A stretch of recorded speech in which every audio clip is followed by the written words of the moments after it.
Dobroveče. Jubileji, sećanja, putovanje u prošlost, ali i u svemir.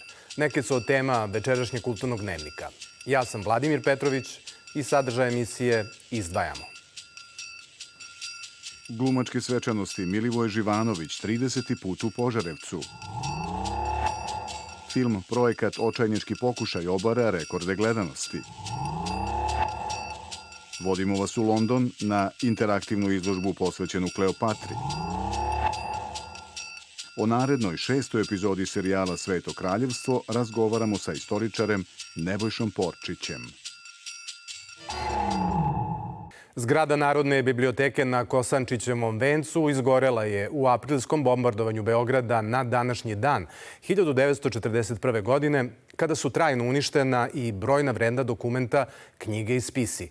Tim povodom otvorena izložba autora Dušana Zlokolice i Mirjane Simoski u Narodnoj biblioteci.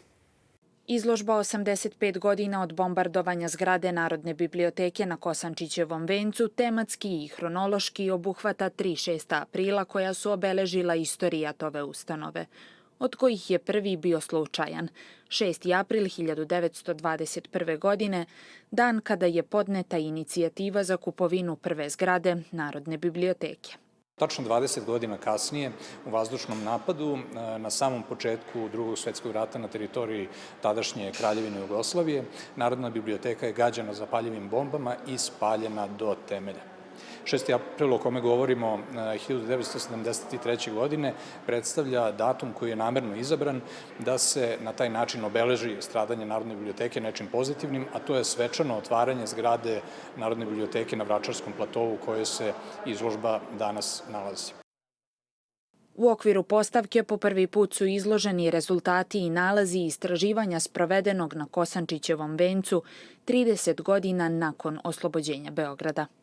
U pitanju je arheološko istraživanje samog zgarišta na Kosančićevom vencu, kada su po prvi put iskopane spaljene knjige koje su se nalazile ispod ruševina nekadašnje biblioteke. Kasnijim sondiranjem terena arheolozi su pronašli druge slojeve Beograda koji praktično obuhvataju kompletnu istoriju koja se nalazila na ovim prostorima, od najranije istorije preko rimskih legija koje su ovde boravile, austro-ugarske i turske vladavine, pa sve do izgradnja zgrade biblioteke. Ugljenisani primerci knjiga jedini su svedoci nepovratno izgubljene građe, a retke fotografije lament nad lepotom zgrade na Kosančiću koja još uvek čeka obnovu. U Požarevcu su u toku jubilarne 30. glumačke svečanosti Milivoje Živanović. Ovogodišnji festival okuplja pozorišne ansamble iz Srbije, Republike Srpske i Severne Makedonije, koji se takmiče za prestižne nagrade u čast jednog od najvećih srpskih glumaca. U konkurenciji za nagradu 30. glumačkih svečanosti su već 2 glumca stasala na Akademiji umetnosti u Novom Sadu. Bojana Milanović u ulozi Gospanole, Srpskog narodnog pozorišta i gotovo neočekivan izbor Miloš Lazić u ulozi Puba, advokata u Glembajevima, Miroslava Krleže, Narodnog pozorišta u Somboru. Ta dekadencija koja se dešava u Glembajevima definitivno samo menja oblik, način i mesto gde udara najjače. Tako da uvek, i ja mislim u svakom dobu se pojavlja, samo je pitanje koliko je društvo spremno da se nosi sa tim stvarima i na koji način, da kažem, obrađuje tu dekadenciju koja im se dešava. Najveći utisak na publiku do sada je ostavila predstava Una, Zvezdara teatra po motivima romana Mome Kapora u režiji Stevana Koprivice. Mislim da ima tu puno dublje priče koja zadire u sve tokove naših i emocionalnih života i društvenih života i takvi tekstovi i takve teme su apsolutno vanvremenske uvek. Za jubilarnu nagradu u čast velikog Milivoja Živanovića, jedinog nosioca medalje Stanislavskog u bivšoj Jugoslaviji, nadmeću se i glumci Narodnog pozorišta Republike Srpske i Beograda sa gospođom Olgom, Atelje 212 sa Mojim pozorištem i Makedonski narodni teatar sa Nušićevim narodnim poslanikom. Ovogodišnji festival baš onako u slavu glumačkog puta Milivoja Živanovića.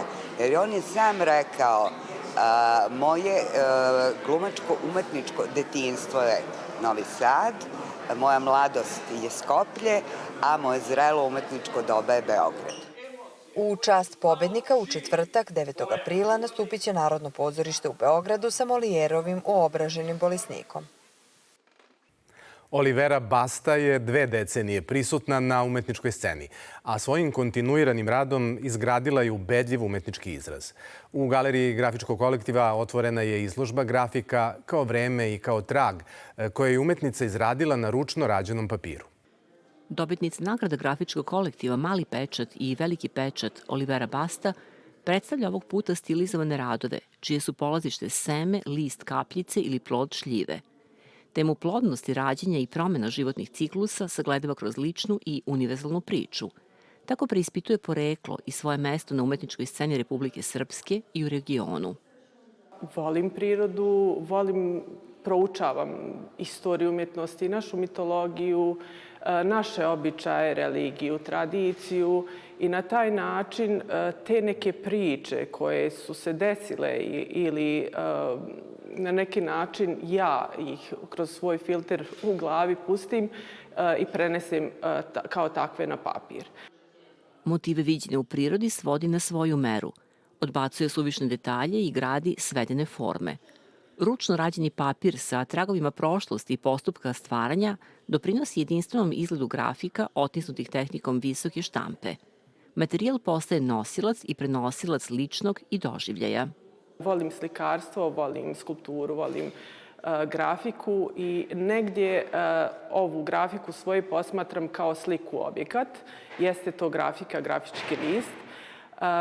Kao jedan medij grafički pokušavam da sve te eksperimentalno radim, da sve te meni bitne stvari mediji prenesem na grafički list.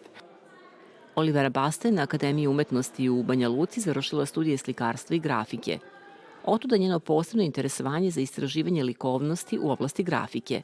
16 puta izlagala je samostalno u zemlji i inostranstvu, a njena izložba kao vreme i kao trag u grafičkom kolektivu trajeće do 18. aprila. Film Projekat Očajnički pokušaj sa Ryanom Goslingom u glavnoj ulozi izdvojio se kao jedan od najvećih bioskopskih hitova sezone, kako na domaćem, tako i na globalnom nivou. Ova svemirska odiseja je zaradila više od $300 miliona širom sveta i oborila više značajnih rekorda, uključujući najbolje otvaranje u karijeri rediteljskog dvojca Phila Lorda i Christophera Millera.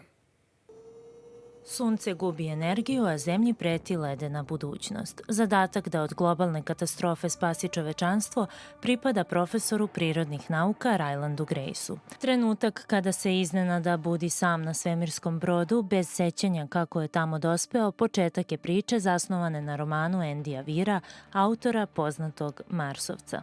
Suština filma, međutim, otkriva se kada se Grace susretne sa bićem druge vrste, vanzemaljcem Rokijem. Prijateljstvo između Rokija i Gracea je srce filma. Ono pravi nemoguće mogućim.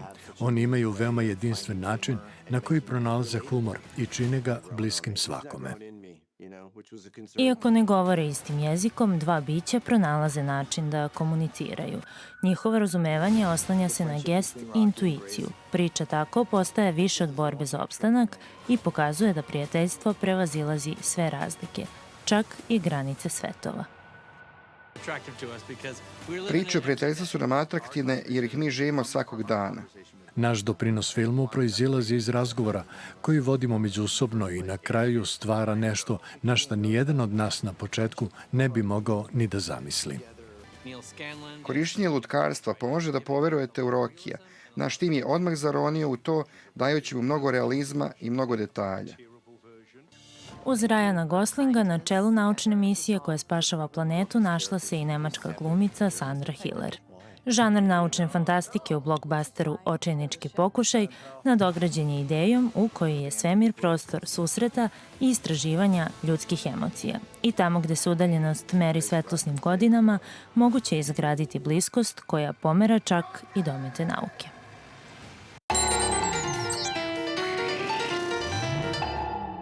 U Londonu je otvorena interaktivna izložba posvećena egipatskoj vladarki Kleopatri. Ovo vizuelno putovanje u jedan od najznačajnijih perioda drevnog Egipta moći će da se vidi u narednih 15 nedelja. Postavka Kleopatra iskustvo vodi posetioce u virtuelni svet u prvi vek stare ere, kada je živela poslednja egipatska vladarka Kleopatra, ostavivši za sobom nasleđe koje milenijuma fascinira. Sada se uz pomoć holograma, virtuelne stvarnosti i šetnje po metaverzumu oživljava priča o njoj. U 9 interaktivnih galerija posetioci kreću na putovanje kroz drevni Egipat kako bi više saznali o životu i onome što je kraljica Kleopatra ostavila svetu. Postoji mnogo načina da se ispričaju priče o antičkom svetu. Možete pročitati knjigu, videti dokumentarni film, posetiti konvencionalnu izložbu sa drevnim eksponatima, ali je velika prednost ove postavke što posetiocima pruža jednu živu ideju. Oni ovde mogu da razumeju događaje u Kleopatrinom životu, ali i pozadinu toga. Postavka predstavlja 22 originalna artefakta, od skulptura, od terakote do drevnog papirusa. Putem interaktivnog ogledala se obelodanjuju tajne u pozadini legendarnog stila i simbolizma Kleopatre. Svi imaju svoje ideje o Kleopatri i šta priča o njoj znači. Neke ljude zanima politika, druge njen izgled ili odnosi sa drugim ljudima. A ova postavka se bazira na osnovu onoga što znamo, dokaza. Na taj način se iznosi priča o njoj. Uz pomoć interaktivnih mapa i 5D efekata koji utiču na čula se otkriva grad Aleksandrija, a spektakularnim videomapiranjem se prikazuje poznati svetionik u tom gradu. U kinematičkoj prostoriji se može vidjeti antički svet pod uglom od 360 stepeni, a putovanje po tom gradu se završava filmom u virtualnoj realnosti koji istražuje podzemne ruševine i potragu za Kleopatrinim grobom. Predstavljen je hologram, kratki uvod o životu ne samo Kleopatre, već i dinastije Ptolomeja, počevši od Aleksandra Velikog u 4. veku stare ere. Metaverzum je fascinantan, jer u njega ulazite sa specijalnim naočarima za virtuelnu stvarnost. Izložba se može vidjeti u objektu DocX u Londonu.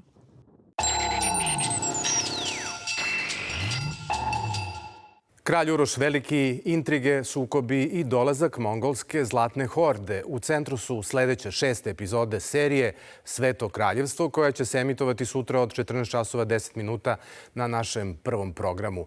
Gost emisije istoričar, profesor dr. Nebojša Porčić, jedan od sagovornika u ovoj dokumentarno igranoj seriji. Dobroveče i dobrodošli u Kulturni dnevnik. Dobroveče i bolje vas našao. U prethodnoj epizodi smo saznali kako je Vladislav preuzeo vlast od brata Radoslava, a kako na vlast dolazi sledeći brat, to jest sin Stefana Prvovenčanog, kralj Uroš, i kako to prisustvo Mongola utiče na njegovu vlast. Pa ta mongolska najezda koju ste pomenuli u najavi, ona se odigrala 1241-42. godine i predstavljala jedan, možemo slobodno reći, traumatičan događaj koji je čitavu istočnu i jugoistočnu Evropu ispunio pustošenjima. Najteže su stradale u okruženju države Nemanjića upravo najmoćnije države tog vremena, Kraljevina Ugarska i Bugarsko carstvo. To slabljenje Bugarske u stvari se direktno odrazilo na situaciju u Srbiji. Kralj Vladislav je bio zet pokojnog bugarskog cara i sa njegovom smrću i sa tim naglim slabljenjem Bugarske izgubio jedan važan oslonac svoje vladavini, što je omogućilo određenim nezadovoljnim krugovima da pokrenu prevrat protiv njega, usled kojeg je na presto došao njegov brat, najmlađi sin kralja Stefana Prvovenčanog, Uroš. Kada je kralj Uroš došao na vlast, imao je oko 25 godina. Nije se odmah oženio. Kasnije se oženio Jelenom Anđel, poznatijom kao Jelena Anžujska. Pitanje njenog porekla tek odnedavno je upotpunjeno i priznato u naučnim krugovima. Jeste. Mi kada govorimo o kralju Urošu, nekako neizostavno uz njega ide i njegova supruga kraljica Jelena, sasvim zasluženo, zato što je to, možemo slobodno reći, najistaknutija ženska istorijska ličnost perioda Nemanjića. I mi smo svi o njoj u srednjoškolskom pa i osnovnoškolskom obrazovanju učili da je ona, učili smo da je to Jelena Anžujska i da je ona poreklom Francuskinja, da je došla na srpski dvor. Međutim, dakle, taj dodatak Anžujska se za nju vezuje zato što su kraljevine Sicilije u južnoj Italiji, koji su bili iz porodice Anžujaca, poreklom, znači iz te francuske grofovije Anžu, nju nazivali u nekim svojim pismima svojim rođakom. Ali nije se moglo utvrditi kakvo je to zapravo srodstvo i tek odnedavno se zapravo u našoj nauci konačno afirmisala jedna teza koja do duše ima već nekoliko decenija je prisutna, da je ona zapravo francuskinja samo po majci. Međutim, po očevoj liniji ona je zapravo bila unuka vizantijskog cara Isaka Anđela i ugarskog kralja Bele III. Tako da bi ispravnije bilo zvati je Jelena Anđel. Srpski vladari pokušavaju bračnim vezama da uspostave kontakt sa Zapadom, da učvrste svoje veze. Tako je bilo i sa Stefanom Prvovenčanim. On je ženio Anu Dandolo, majku kralja Uroša, a kralj Uroš Jelenu Anžujsku. Kako je to uticalo na njegovu vladavinu? Pa, kada govorimo o tom zapadnom uticaju u Srbiji Nemanjića, a pod zapadom podrazumevamo taj, da kažemo, rimokatolički versko-kulturni krug, on naravno je prisutan je praktično od početka države Nemanjića, zato što je ona u svom sastavu već sadržala i primorske krajeve uz Jadransku obalu, gde je živelo domaće katoličko stanovništvo koje je imalo svoju katoličku crkvenu organizaciju počinjenu Rimu. Ali upravo u vreme Uroša taj element i te veze naročito jačaju. Uroš je, na primjer, bio taj koji je tu katoličku crkvenu organizaciju u okviru svoje države konačno obezbedio da ona bude priznata kao posebna nadbiskupija, znači neki najviši rang samostalnosti u okviru katoličke crkve. U jednom trenutku kada su se pribojavali da bi papa možda mogao da odluči da oni budu u crkvenom smislu počinjeni Dubrovačkoj nadbiskupiji, znači jednom crkvenom sedištu koje se nalazilo van granica srpske države, navodno se u baru mogao čuti poklič ko je taj papa, naš kralj Uroš je nama papa. Ipak kralj Uroš je kao i drugi Nemanjići pre i posle njega bio i ostao verni sin pravoslavne crkve koju je potpomagao, izdašno darivao, osnivao manastire, među kojima je možda najupečatljiviji primer svojom arhitekturom i naročito slikarstvom manastir Sopoćani, njegov mauzolej, koji je takođe na vrlo upečatljiv način, znači njegovo zidanje i oslikavanje prikazano u ovoj epizodi koju će gledaoci imati prilike da vide koliko evo sutra. Na prvom programu u 14 časova 10 minuta. Hvala vam što ste bili gost Kulturnog dnevnika. Hvala i vama što ste me pozvali. Poštovani gledaoci, vama hvala što ste gledali Kulturni dnevnik.